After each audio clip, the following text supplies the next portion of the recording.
한국 초대박 났다. 한국의 이것이 순식간에 전 세계를 바꿔놓았다. 한국은 인류의 기적을 만들어냈다. 세계 3대 과학저널 네이처, 사이언스, 셀이 대대적으로 긴급 발표하며 난리가 났습니다. 이에 외신들도 한국이 최근 공개한 이것에 대해 실시간으로 대대적으로 보도하며 온종일 이 뉴스만 내보내고 있는데요. 지금부터 이 놀라운 소식 최고 수익률에서 여러분들에게 전해드리겠습니다. 전 세계 사람들이 사망하는 가장 큰 원인은 바로 암입니다. 무려 40년 동안 부동의 1위인 것으로 나타났는데요. 한국도 예외가 아닙니다. 지난해 우리나라 사람들의 4명 중 1명은 암으로 목숨을 잃었습니다. 통계청이 27일 발표한 2021년 사망 원인 통계 결과에 따르면 지난해 상위 10대 사망 원인은 암이 82,688명, 심장질환 31,569명, 그 다음 폐렴, 뇌혈관 질환, 고의적 자해, 당뇨병, 알츠하이머, 간질환, 폐혈증, 고혈압성 질환 순으로 집계됐습니다. 일단 암이란 죽지 않고 계속 분열 증식하는 세포들이 모인 종양을 말합니다. 원래 세포는 분열하면 죽어야 하는데 이 불사신처럼 죽지 않고 계속 증식을 하죠. 더 쉽게 설명하면 정상세포 변이가 됩니다. 만약 위에 암이 생깁니다. 그냥 놔두면 위가 암 종양으로 덮여버릴 것입니다. 그러면 위는 정상적인 활동을 하지 못하게 되어 사망에 이르게 됩니다. 그렇다고 해서 암 종양이 있는 위를 절개하여 칼을 들이대면 큰 분열이 일어나서 혈관을 타고 다른 곳으로 도망갑니다. 즉 수술을 해도 전이가 쉽게 되니 완전 제거하기가 너무나 어렵습니다. 성공적으로 위암 수술을 하여도 위를 잘라내니 인체의 완전성이 크게 훼손됩니다. 즉 건강할 때보다 위 기능이 크게 악화되어 제대로 소화를 하지도 못하게 되는 등 몸이 극도로 약해집니다. 수술을 하지 않으면 장기가 암으로 뒤덮여 기능을 하지 못해 사망하고, 수술을 해서 장기를 절개해도 건강이 크게 악화되는 것은 마찬가지입니다. 이 신체의 완전성이 떨어져 건강이 나빠진 상태에서 만약 전이가 되거나 재발되어 또 수술을 해야 한다면 다시 건강은 더 나빠질 겁니다. 예를 들어 위 100%, 간 100%를 가진 사람이 있는데 위 수술 후 60%를 잘라내거나 간에 전이 되어 간 60%를 잘라낸다면 이 몸의 변화가 얼마나 심각할지 상상이 가시나요? 그런데 암이 사람에게 큰 절망감을 주는 진짜 이유는 따로 있습니다. 암은 기본적으로 아주 활달하고 강력한 종양입니다. 모두가 암세포는 가지고 있습니다. 하지만 건강한 사람은 면역세포가 암세포를 잡아먹습니다. 그런데 건강하지 못한 사람은 이 면역체계가 활동하지 못해 암세포가 암종양이 되죠. 그런데 건강하지 못해 암 종양이 생긴 사람에게 건강한 것이 있으니 바로 그게 암입니다. 무슨 말이냐면 암은 아주 활달하고 강력한 종양입니다. 암이 위에 있다면 위는 맛이 같습니다. 하지만 위암 종양은 아주 건강하죠. 여기서 사람을 미치게 만드는 것은 암이 있어 잘 먹어야 낫는다는 확신을 가지고 잘 먹는다면 이 암이 이 영양분을 아주 맛있게 먹는다는 겁니다. 그리고 암이 먹다 남은 것을 우리의 정상적인 몸이 먹는다는 것이죠. 그래서 화가 나서 영양 섭취를 줄이게 되면 이 암 종양은 굶지 않습니다. 우리 장기, 즉 우리 몸이 가지고 있는 영양분을 빼앗아 와서 먹어버립니다. 그러면 사람은 말라 죽습니다. 즉 정상적인 사람은 많이 먹으면 살이 찌고 굶으면 살이 빠집니다. 그런데 암이 걸린 사람은 많이 먹으면 정상 몸매이고 굶으면 살이 빠지다 못해 해골처럼 되어갑니다.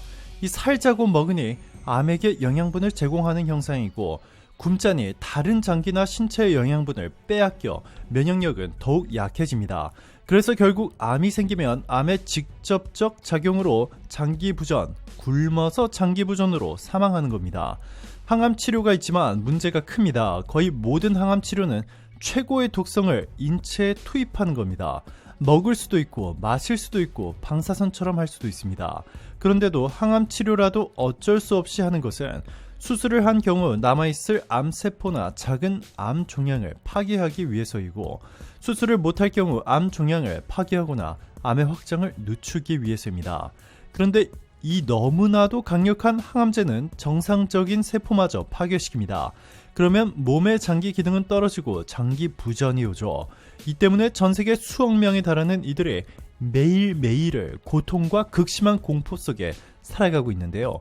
놀랍게도 바로 한국이 이를 한방에 해결할 엄청난 발표를 했습니다.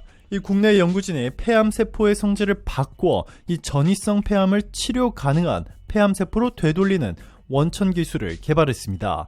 암세포는 초기에는 전이 능력이 없지만 기존 약물로 치료되지 않고 악화되면 전이 능력을 갖추게 돼 다른 장기로 퍼집니다. 연구진은 폐암 유전자들의 상호관계를 분석하는 컴퓨터 시뮬레이션을 정립한 후 이 전이 상태의 폐암세포를 치료 가능한 상태로 되돌리는 핵심 유전자 3개를 찾아냈습니다. 김남희 카이스트 박사 과정생은 유전자 네트워크에 전이능을 가진 폐암세포에 관련된 표현형 인자들을 대입해서 대입한 표현형 인자들이 다시 전이능이 제거된 세포 상태로 바뀌는 유전자들의 조합을 컴퓨터 시뮬레이션을 통해 찾아냈다 전했습니다. 이렇게 발굴한 유전자 3개를 실제 인간 전이성 폐암세포를 대상으로 실험한 결과 이 전이성 폐암세포가 치료 가능한 폐암세포로 전환되는 것을 확인했습니다. 원발병 장기인 폐는 물론 전이된 다른 장기의 암세포도 치료 가능한 상태로 되돌릴 수 있다는 설명입니다. 연구진은 이번 연구는 폐암세포를 사멸하는 기존 치료 방법이 아니라 암세포의 성질을 변화시켜 치료한다는 점에서 의의가 있다고 설명했습니다. 이 조광현 카이스트 교수는 암가역학, 즉 연구성과 치료는 암세포를 죽이지 않고 성질만을 변환시키는 것이기 때문에 이 정상세포에 미치는 영향이 거의 없고 안전하게 암을 마치 당뇨나 고혈압처럼 만성질환으로 관리하면서 건강 수명을 계속 유지하는 새로운 개념의 치료 기술이다 전했습니다. 앞서 연구진은 지난 2020년 대장암 세포를 정상 대장세포로 되돌리는 연구 결과를 발표했고 2021년엔 1월엔 가장 악성인 유방암 세포를 호르몬 치료가 가능한 유방암 세포로 변환하는 데 성공한 바 있습니다. 연구진은 관련 기술을 국내 바이오 기업에 이전하고 상용화를 추진하고 있습니다. 자, 그런데 공교롭게도 한국이 이 엄청난 발표를 한 직후 매우 신기한 현상이 벌어지기 시작했습니다.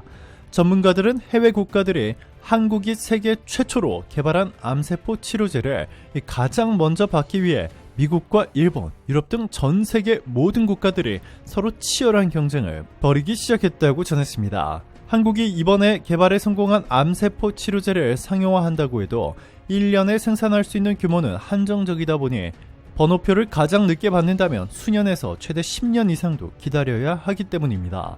미국 의사협회도 최근 들어 갑자기 미국 의사들을 한국으로 유학 보낼 것이라며 한국의 의료기술이 세계 최고임을 알렸습니다. 암치료 기술뿐만이 아닙니다. 한국 의료기술은 세계 최고 수준으로 급성장했는데 치과도 마찬가지입니다. 영국에서는 영국 대학병원보다 수준 높은 한국 동네 치과라는 제목의 일화가 매우 유명합니다. 내용은 이렇습니다. 영국으로 유학을 간 A양은 오른쪽 어금니가 아파 현지 대학병원 치과를 찾았습니다. 한국에서 왔다고 말하자 현지 의사는 멀쩡한 왼쪽 어금니를 유심히 관찰하더니 갑자기 후배 의사들을 불러 이렇게 말했습니다. 잘 봐도 저 왼쪽 어금니는 너희들이 여기에 살면서 매우 드물게 볼 수 있는 정교하게 딱 맞도록 잘 만든 교과서 같은 크라운이야.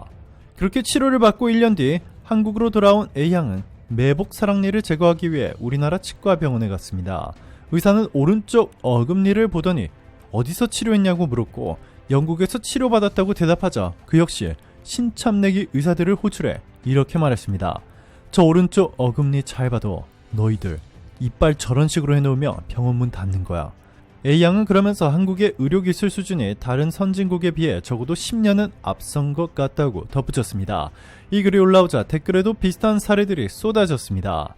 우리 딸도 영국에서 치료를 받았는데 한국에 와서 지금 한국에서는 사용하지 않는 재료라는 말을 들었다. 캐나다 치과 갔을 때 신경치료 어디서 했냐고 정말 잘했다고 하더라. 캐나다에선 신경치료는 아무나 하는 것이 아니라 이 스페셜 닥터를 찾아가야 한다. 고등학교 때 뉴질랜드에 어학연수 갔는데 사랑니가 너무 아파서 치과에 갔더니 사랑니는 안 뽑고 의사들이 어금니를 어떻게 이렇게 정교하게 할 수 있지? Amazing, fantastic 그 외치고 난리였다 전했습니다. 한국을 찾는 미국 의사들도 화제가 되고 있습니다. 미국 소아과 전문의 로렌스 메도프 박사는 한국을 방문했습니다. 만성 심부전증 5기 진단을 받은 그는 신장 이식이나 투석 치료가 필요했지만 상황이 여의치 않아 고심하던 중 한국의 줄기세포 연구 전문 병원을 알게 되었습니다. 이 메도프 박사는 치료를 받은 뒤 일주일 만에 증세가 크게 호전되어 한국의 의료 기술을 극찬했습니다. 미국 출신의 의사 카를로스 차파 역시도 한국을 방문했습니다. 이 자생한방병원의 치료 동영상을 접하고 치료 기술을 배우기 위함이었는데요. 하지만 이 병원은 의료 기술이 단기간에 전할 수 있는 것이 아니라며 거절했습니다. 그럼에도 불구하고 카를로스는 끈질기게 매달렸고 결국 병원 측의 초청을 받아 기술을 전수받을 수 있었다고 합니다. 오늘도 감사합니다. 최고로 멋진 하루 보내시길 바랄게요.